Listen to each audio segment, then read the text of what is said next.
Hey guys, y'all are down here in my canning kitchen today. Some of y'all tell me, where are you now, Amy? Well, y'all are in my canning kitchen. It's down here by my garden spot. When I dated John, this was his grandparents' farm here, and his grandmother had a canning kitchen. It was the first time I'd ever seen one, and I had a fit. And it took me 25 years, but I've got one right down here where she had one.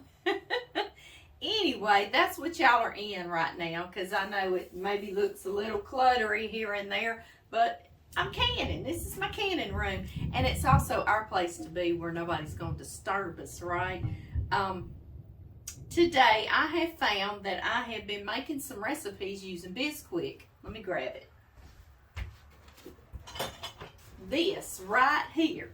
And I've had many of you tell me, Amy, I cannot get this where I live.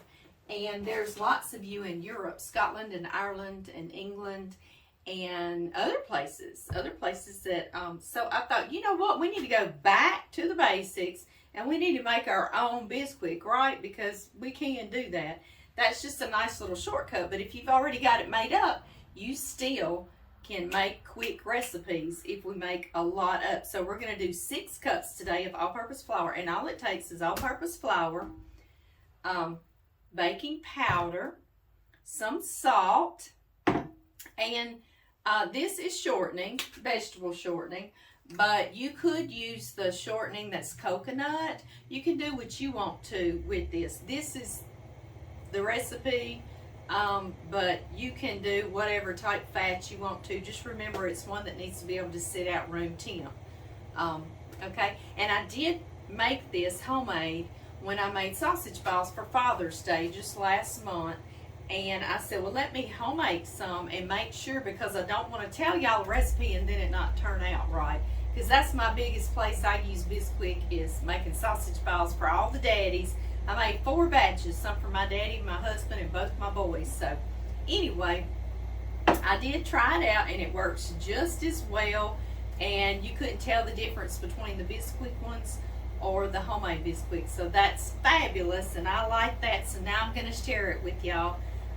We're going to start with the flour, and it's 6 cups of flour. That way you see if you need to use this. And we are going to make a recipe with this today. We sure are. It's not going to be sausage balls. No, it is not. We're going to do something fun and sweet. Fun and sweet. So we're going to need 6 cups of flour.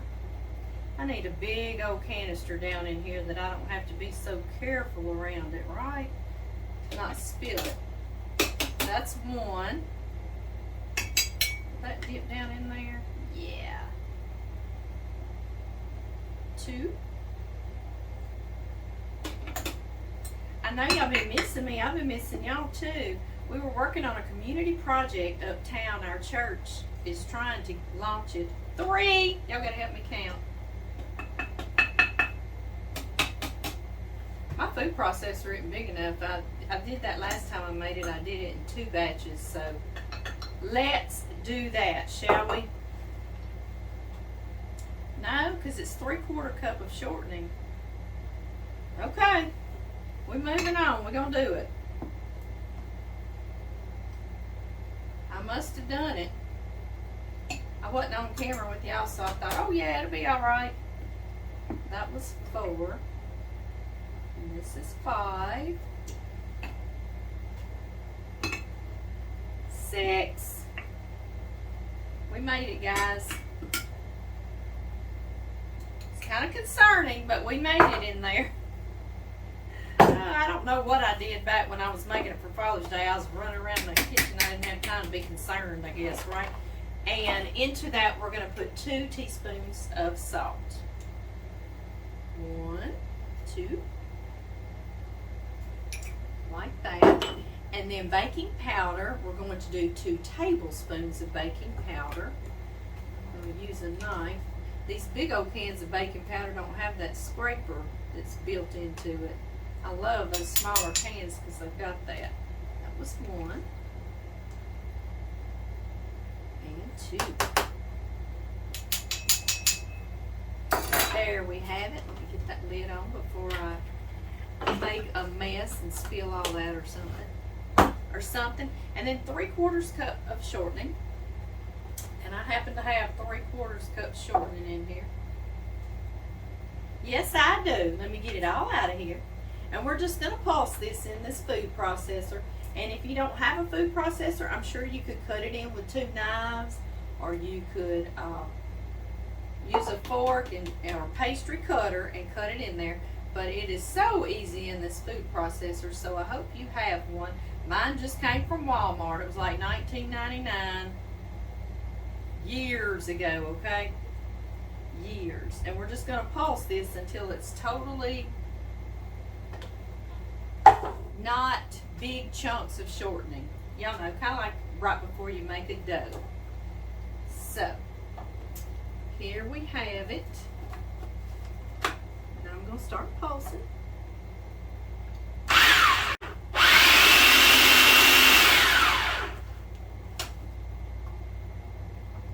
Let's check out your consistency.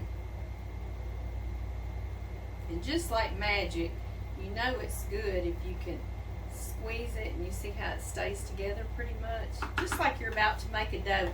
And y'all know what? This thing is packed out full, and I remembered while I was doing it what I actually used to make it homemade was my stand mixer, because I was making sausage balls and I had my stand mixer up there, and it has a big bowl on it that one of y'all sent me. Yes, you did. And I used my whisk attachment on my stand mixer, and it did great too. And the 6 cups and all that fit in there very well. So, but my stand mixer's up in my house, and like I told y'all, y'all are in my canning kitchen, so I might have to get me another one for down here, huh?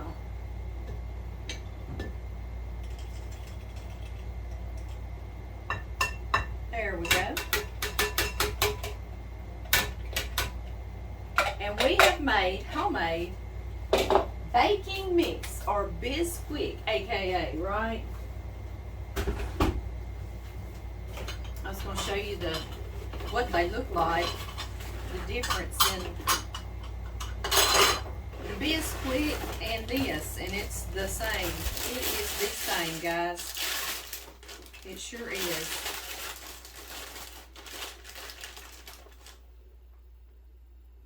See this, how I can squeeze it and it clumps up like that? And that's just how this is. I can squeeze it and it comes together like that. So you know it's going to work good. Okay, now all we need to do is put this in an airtight container of some sort. I'll probably use a really large Ziploc bag. And you can put it in your pantry, like where you keep your Bisquick or your baking mix. And you also can put it in your refrigerator, and it might last a little longer for you. Just make sure you know what the expiration is on your shortening, okay? And it might last a little longer in the refrigerator, but before you use it, you'll have to take it out and let it become room temp so you'll be able to work with it good.